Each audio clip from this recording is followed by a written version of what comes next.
नमस्कार। आज हम बात करने जा रहे हैं क्रिप्टो करेंसी के बारे में। और आज हमारे साथ हैं वजीर एक्स के फाउंडर और सीईओ निश्चल शेट्टी जी। निश्चल जी, बहुत बहुत स्वागत है आपका हमारे इस शो पे। सर, आज हम बात करेंगे। गवर्नमेंट ने कल, जैसा हमको पता चला, कि एक बिल लाने वाले हैं क्रिप्टो करेंसीज को बैन करने के लिए, जिसके वजह से आज क्रिप्टो करेंसी मार्केट काफी वॉलेटाइल रहा। और काफी एक्सचेंजेस भी क्रैश किए, प्राइस भी काफी नीचे गया। तो सर, इससे ओवरऑल इन्वेस्टर्स और क्रिप्टो एक्सचेंजेस के ऊपर क्या असर पड़ता दिख रहा है? देखो, आई थिंक सबसे इम्पोर्टेंट चीज जो हुई है और आई थिंक जो नहीं होनी चाहिए थी वो वाज पैनिक सेल।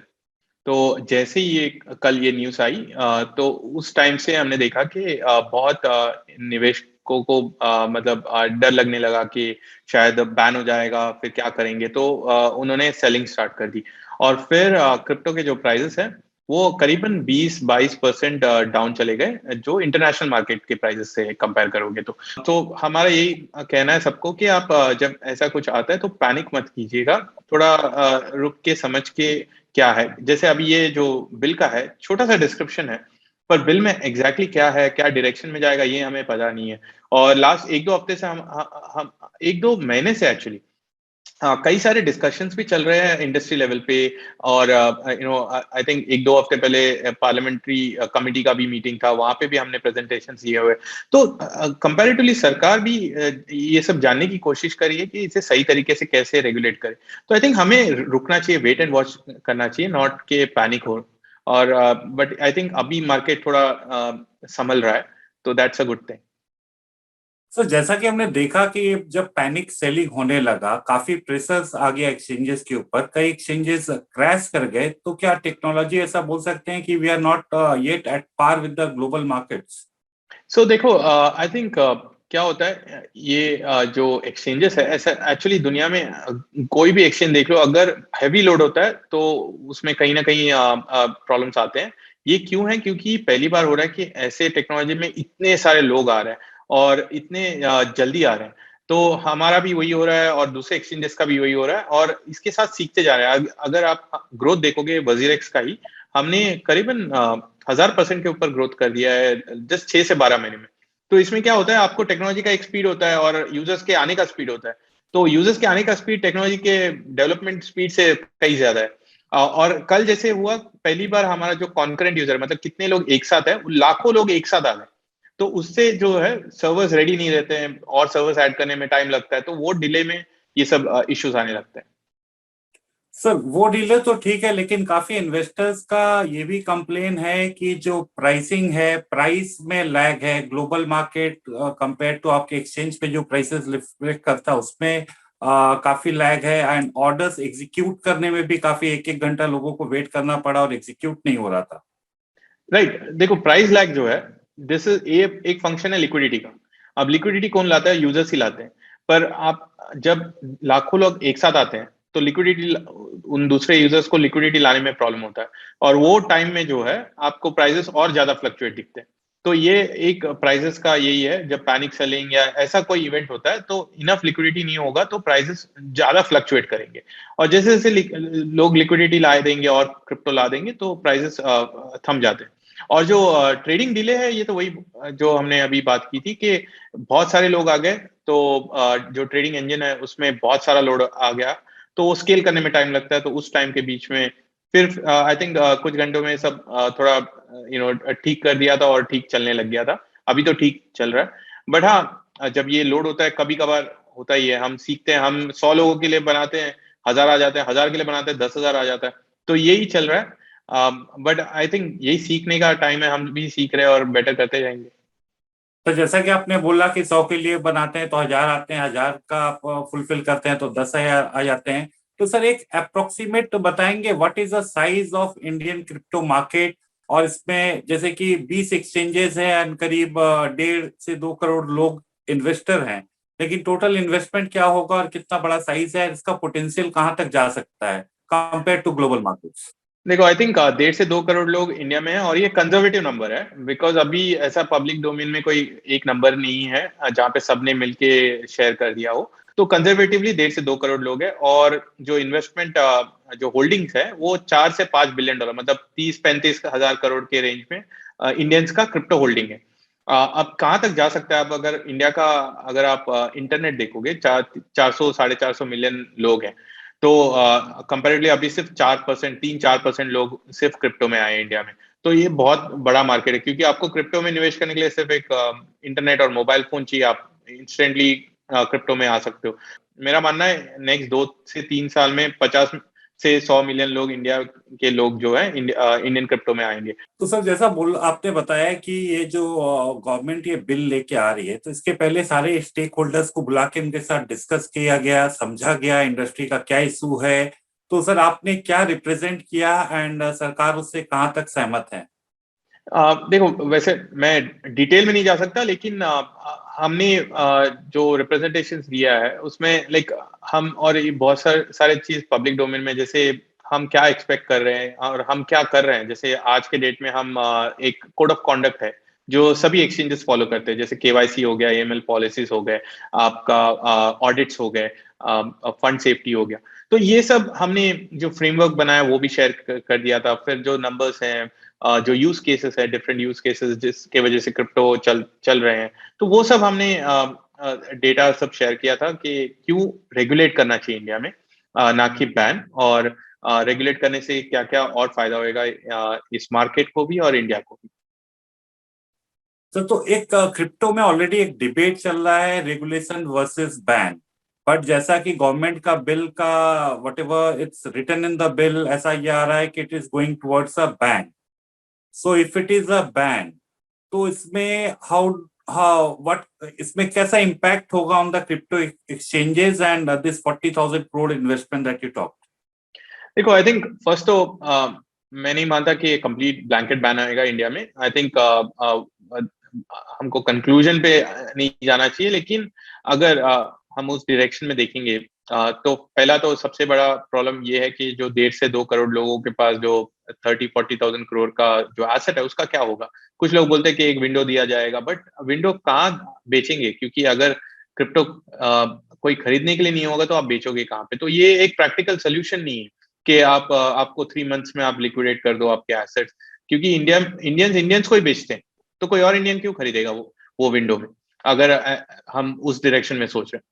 और दूसरी बात है कि जैसे अगर आप ये बैन के बारे में सोचते हो, तो ये जो सारे स्टार्टअप्स है, सारे एम्प्लॉइज है, सब जो काम कर रहे हैं, उनका ऑटोमेटिक ब्रेन ड्रेन होगा। इंडिया छोड़ के कोई और कंट्रीज में जाएंगे, बिकॉज एवरी अदर कंट्री में क्रिप्टो चल रहा है, क्रिप्टो का काम चल रहा है, क्रिप्टो के स्टार्टअप चल रहे हैं, इन्वेस्टमेंट्स आ रहे हैं।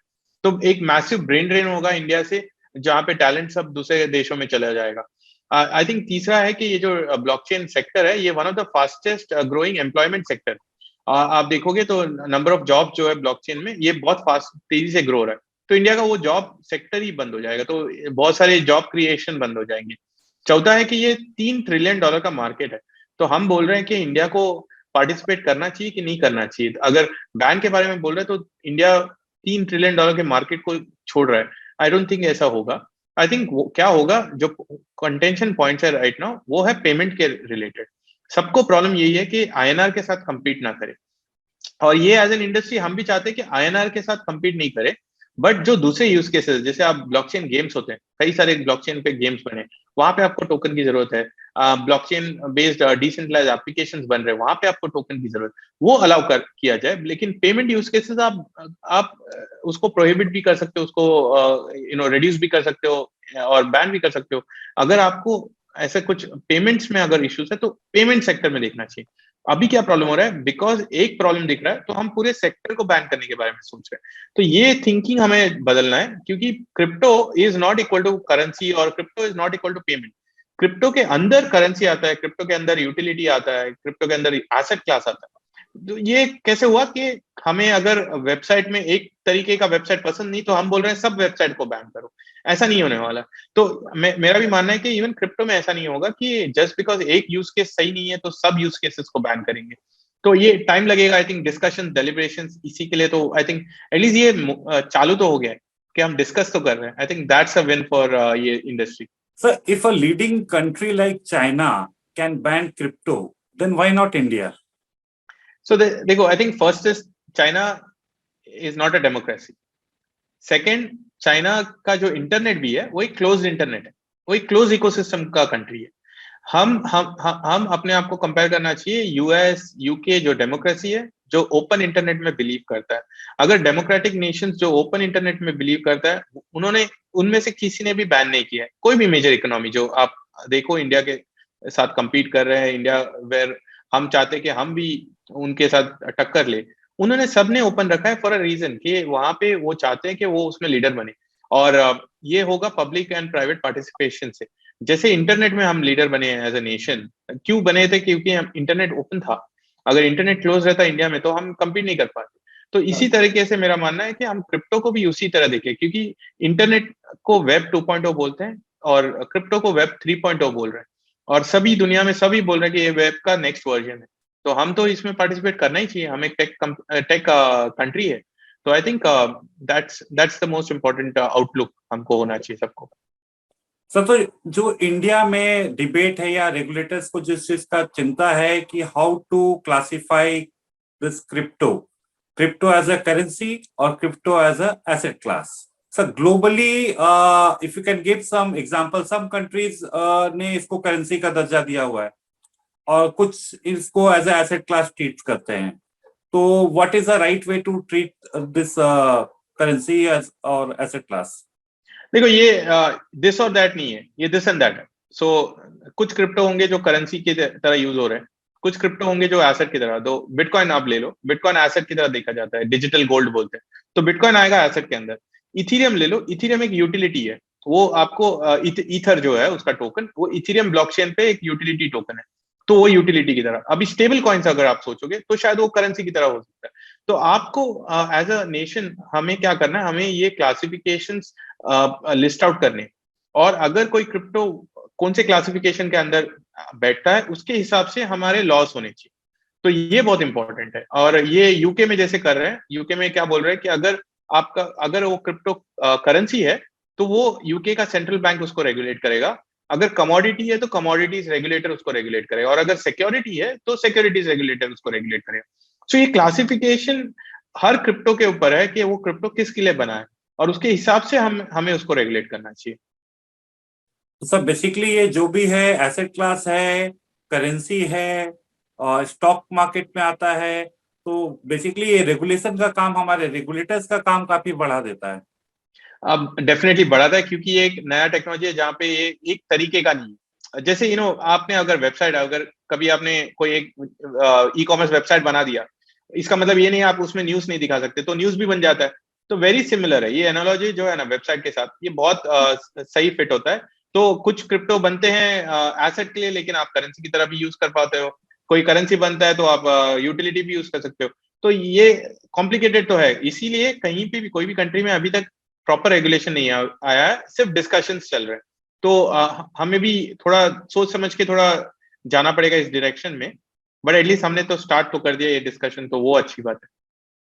सर, अभी हम जिस भी स्टेज में हैं, अभी गवर्नमेंट इस बिल का बात कर रही है, अभी रेगुलेशन आया नहीं है, बिल पार्लियामेंट में टेबल होगा, उसके बाद डिस्कशन होगा, डिबेट होगा, मे बी सम अमेंडमेंट होंगे, उसके बाद ये किस रूप में पास होगा, उसमें क्या लॉस रहेंगे नहीं रहेंगे वो हमको भी पता नहीं है। बट ऐसे स्टेज में आप इन्वेस्टर्स को क्या सलाह दोगे कि आई थिंक एसेट क्लास इसके आप कैसे निवेश करें, कितना पोर्टफोलियो आपका क्रिप्टो में रहना चाहिए, एंड निवेश करें भी कि ना करें या वेट एंड वॉच करें? What should be there?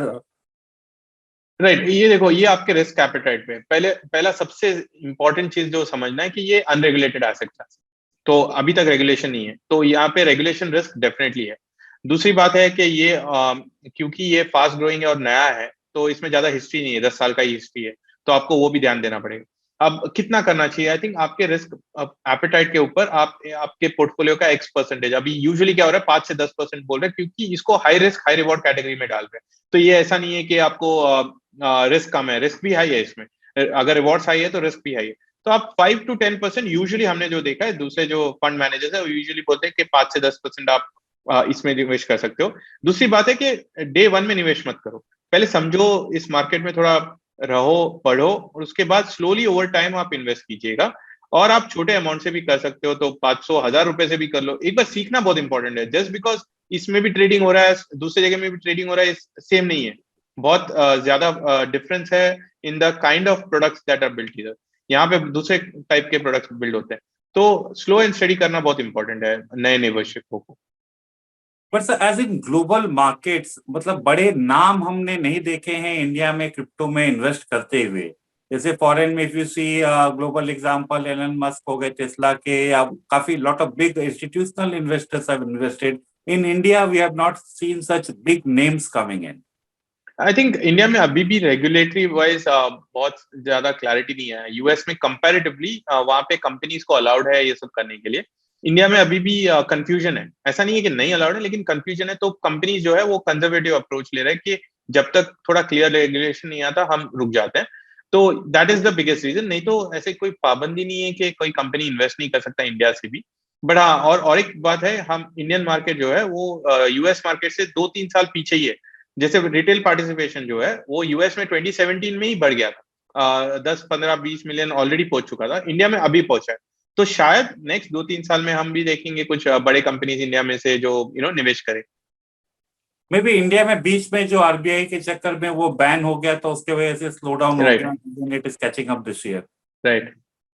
Okay, so one last question I would like to ask you is that आप कैसे इंश्योर करेंगे कि बिटकॉइन में जो भी पैसा निवेश हो रहा है या किसी भी क्रिप्टो में जो भी पैसा निवेश हो रहा है, it is not use for illegal activities, may be terror financing और ड्रग पेडलिंग।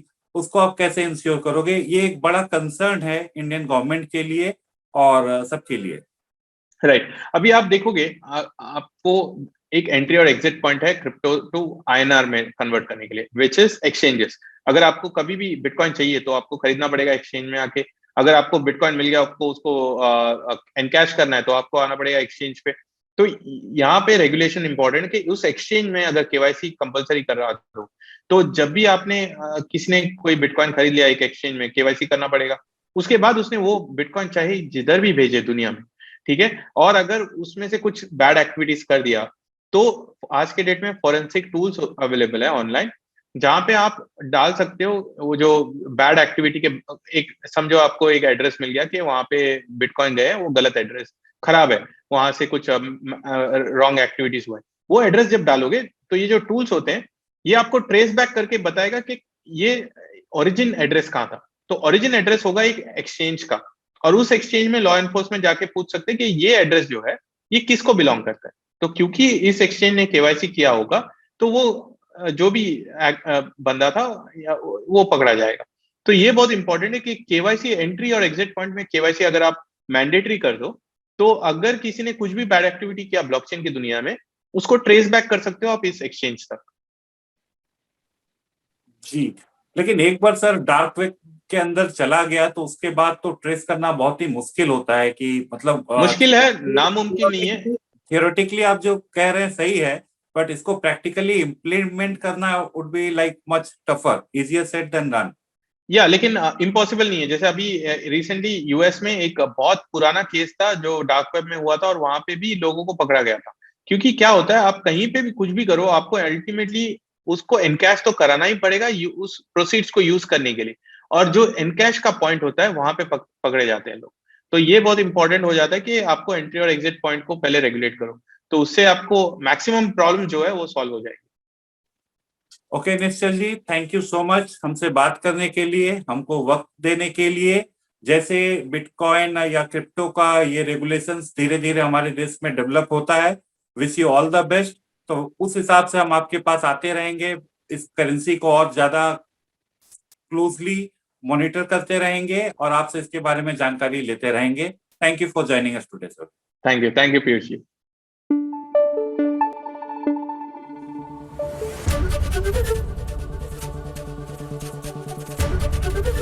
एबीपी न्यूज आपको रखे आगे।